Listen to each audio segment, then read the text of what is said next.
తాతగారు నమస్తే. తాతగారు, ఎన్నికల దగ్గరికి వస్తున్నాయి, ఎవరు గెలిస్తే బాగుంటది అనుకుంటున్నారు? నాకు చంద్రబాబు గెలవాలండి. ఎందుకని? ఎందుకనంటే జగన్మోహన్ రెడ్డి గారు ఆ, ఇప్పుడు రైతులను అన్యాయం చేసిండండి. ఆ, భరోసా యాత్రను తగ్గించిండు, ఆ, రాజధాని నాశనం చేసిండు. ఉమ్, వయసు ఆడవాళ్ళు 500 తెచ్చుకుంటున్నారు కదా, మరి వాళ్ళకి డబ్బులు ఎందుకండి? ఆ, 18 ఏళ్ళన్నారా అనవసరమే కదా. ఆటో వాడు 30 తీసుకుంటాడు, వాళ్ళకి డబ్బులు వేస్తాను కదా. మంగళూరు డబ్బులు, సాగలూరు డబ్బులు, రైతోడు మట్టి అయిపోయింది కదా. ఇప్పుడు నేను దెబ్బతిన్నండి రైతుని, మరి 12 ఏళ్ళ వేస్తానని వేయటం లేదు కదా, వేయట్లేదు, పడట్లా. మరి నట్టమేగా. మరి అయినప్పుడు వాళ్ళు రోజు 500 తెచ్చుకునే వాళ్ళు డబ్బులు ఎందుకు? మాకు రైతుకి 10 ఏళ్ళు వేయమని రాదండి. ఆ, రాజధాని పాడు చేస్తే ఇప్పుడు కృష్ణా, గుంటూరు, చిత్తూరు చదివిన వాళ్ళు అగోస్పత్రులు అయిపోయారండి. ఆ, ఎందుకంటే చదివిన వాళ్ళకి అక్కడ ఉద్యోగాలు వచ్చాయి కదా. ఆ, మరి అది నాశనం చేసిండు. మరి 3 కడుతున్నట్టు మరి ఆనందం ఒకటి కట్టిండా, ఏడా కట్టలేదు. ఆగండి, మీకు కూడా పెడతాను. చూశారండి. ఇప్పుడు అందుకని నాకు అందుకని చంద్రబాబు వస్తే బాగని నా కోరికండి. జగన్మోహన్ రెడ్డి మంచోడు కాదంటోలే, మంచోడు కానీ పాలన బాగలేదు కదా. ఇప్పుడు నాకు యజమాని డబ్బులు, నేను రైతుని బట్టి తీసుకుంటున్నా. పింఛన్ వస్తుందా మీకు? వస్తుందండి. 3000 ఇచ్చారా ఈ నెల? ఇచ్చారు. అవి బట్టి ప్రపంచంలో గానీ దేశంలో గానీ ఎవరేమన్నా చెప్పుకోవాల్సిన తలుపు కొట్టి డబ్బులు ఇస్తాడు. ఇది గొప్ప పనే కానీ వాళ్ళకి వయసు వాళ్ళకి డబ్బులు ఎందుకు? 18 ఏళ్ళారు వాళ్ళకి ఎందుకండి? నాకు తలుపు కొట్టి డబ్బులు ఇస్తాడు ఆయన భగవంతుడే. కానీ ఇదేమిటి? వాళ్ళకి వద్దు, వాళ్ళకెందుకు? ముసలాళ్ళకి, రైతుకి అంతే కదా.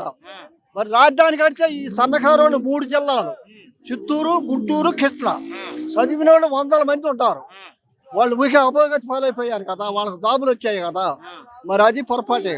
అంటే నేను నిందించడం లేదు, ఎవరైనా ఒకటే. నాకు పాలన బాగుంది అంటే పథకాలు కాదు కానీ అభివృద్ధి కావాలంటారు అంటున్నా. జగన్మోహన్ రెడ్డి పరిస్థితి బాగోలా. ఎందుకని? అసలు ఏమి చేయట్లా మనకి. పథకాలు ఇస్తున్నారంటున్నారు. ఎందుకు దేనికి ఇస్తాం నాకు అర్థం కావట్లా. పథకాలు వేస్ట్ అండి. పథకాలు అనవసరం. మరి ఎవరు గెలిస్తే బాగుంటుంది? చంద్రబాబు నాయుడు వెళ్తే బాగుంటది. ఎందుకని? ఆయన మంచి పనులు చేస్తున్నారు కాబట్టి. మాకు కావాల్సింది చంద్రబాబు నాయుడు, మాకు కావాల్సిందే చంద్రబాబు నాయుడు, అంతే. ఏం మంచి పనులు చేశాడు చంద్రబాబు నాయుడు? అన్ని పనులు ఇంటింటికి కూడా ఉద్యోగాలు ఇచ్చిండు, అన్ని ఇచ్చిండు, మంచి మంచి పనులు చేసిండు, అన్ని చేసిండు. మాకు కావాల్సింది చంద్రబాబు నాయుడు గారు.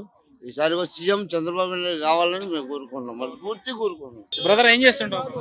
అన్న నేను 2018లో టీటీసీ చేశాను అన్న, డిఎడ్.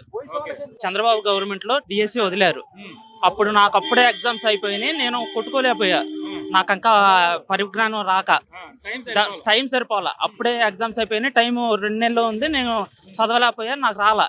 దాని తర్వాత టీటీసీ చేసిన వాళ్ళు 60,000 మంది ఉన్నారు ఆ బ్యాచ్కి 2018లో. గవర్నమెంట్ మారిపోయింది. 19 తర్వాత గవర్నమెంట్ మారిపోయిన తర్వాత డిఎస్సి వేస్తారామని మేము చాలా సంవత్సరాల నుంచి చూస్తున్నాం. కానీ ఒక్క డిఎస్సి కాదు కన్నా ఉన్న టీచర్ పోస్టులని, ఎయిడెడ్ పోస్టులని ఏం చేశారంటే గవర్నమెంట్ చేశారు. ఎయిడెడ్ పాఠశాలని ఏం చేశారంటే గవర్నమెంట్లో విలీనం చేశారు. దానివల్ల గవర్నమెంట్ టీచర్లని రిక్రూట్మెంట్ అనేది తగ్గిపోయింది, రెడ్యూస్ చేశారు. ఏంటంటే గవర్నమెంట్ స్కూల్స్ ఉన్నాయి కదా, 2-3 స్కూళ్ళు ఉంటే దాన్ని ఒకే స్కూల్ చేయటం, రిక్రూట్మెంట్ తగ్గించేశారు. ఇప్పటి వరకు ఒక డిఎస్సి కూడా లేదు. మెగా డిఎస్సి వేస్తానన్నారు, అది కూడా లేదు. దానివల్ల మేము సర్టిఫికేట్లను వాల్యూ లేకుండా పోయినాయి. మా తర్వాత 2019లో మా జూనియర్లు జాయిన్ అయ్యారు, దాంతోనే లాస్ట్.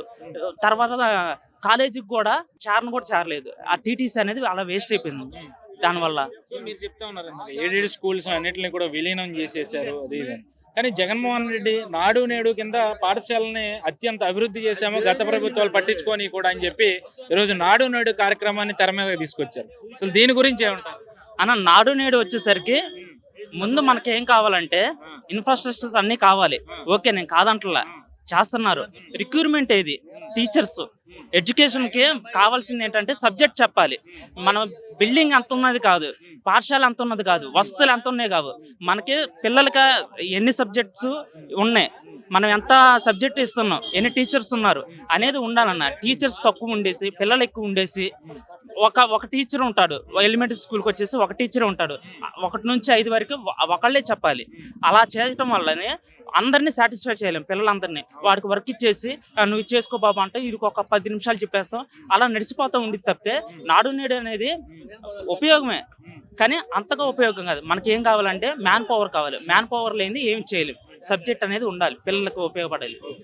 ఇప్పుడు అప్పుడు చంద్రబాబు గవర్నమెంట్లో కూడా చేశారు.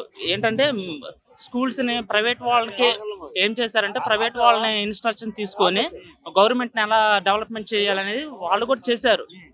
కానీ రిక్రూట్మెంట్ అనేది లేదు ఈ గవర్నమెంట్ లో వచ్చేసి.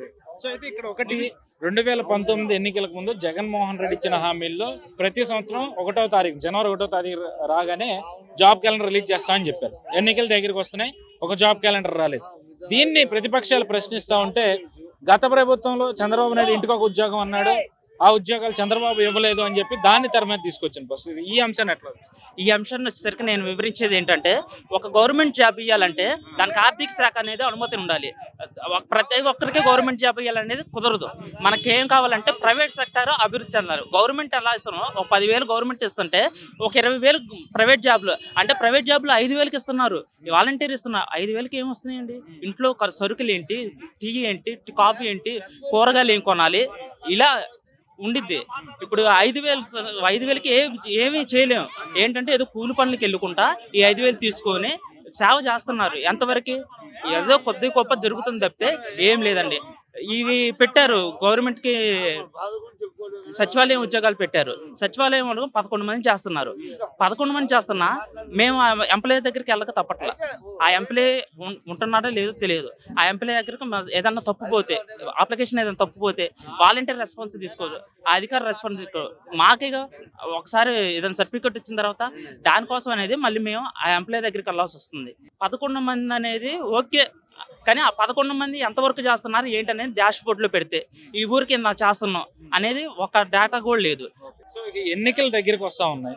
ఈరోజు తెలుగుదేశం యువకులకి పెద్దపీట వేస్తూ ఖచ్చితంగా అధికారంలో రాగానే జాబ్లన్నీ కూడా ఫిల్ చేస్తామని చెప్తా ఉన్నారు. ఏదైతే యువగళం పాదయాత్ర సాగింది, యువగళం పాదయాత్ర మొత్తం కూడా యువకుల మీదే ఫోకస్ చేసిన పరిస్థితి.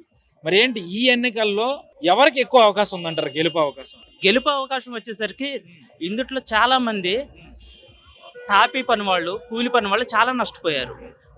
డైలీ ఉపాధి పొందే వాళ్ళు చాలా నష్టపోయారు.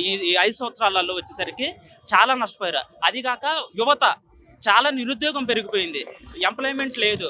ఒక సచివాలయం వాలంటీర్ తప్పితే వీళ్ళు చెప్పుకోవడానికి ఏమీ లేదు. అన్ఎంప్లాయ్మెంట్ గా ఉన్నాం. మేమేదో 5,000 10,000కి ఏదన్నా దొరికితే బాగుంటుందని మేము చూసుకుంటున్నాం. ఈ చంద్రబాబు గారు ఏమంటున్నారంటే, లోకేష్ గారు, చంద్రబాబు గారు, ఇప్పుడు కళ్యాణ్ గారు పొత్తున్నారు కదా, వీళ్ళు ఏమంటున్నారంటే ఎంప్లాయ్మెంట్ కల్పిస్తాం, ప్రైవేట్ సెక్టర్ని అభివృద్ధి చేస్తాం, గవర్నమెంట్ని అభివృద్ధి చేస్తాం. ఎంప్లాయ్మెంట్ కల్పిస్తే మేము గర్వంగా చెప్పుకుంటున్నాం, మేము చంద్రబాబు గారిని గెలిపించుకోవడానికి మేము సిద్ధంగా ఉన్నాం. అంతేకాకుండా తిరువూరు కాన్స్టిట్యున్సీ ఇప్పటి వరకు గెలవలేదు. నేను నాకు ఊహ వచ్చిన కాడ నుండి ఇప్పటి వరకు గెలవల. ఈ ఒక్కసారైనా తిరువూరు కాన్స్టిట్యున్సీని మేము గెలిపించుకోవాలని గట్టిగా నమ్ముతున్నాం. దానికి హైకమాండ్ కొన్ని దృష్టి పెట్టుకుని తిరువురు కాన్స్టిట్యున్సీ తెలుగుదేశం గెలిపించాలని బలంగా కోరుకుంటున్నాం.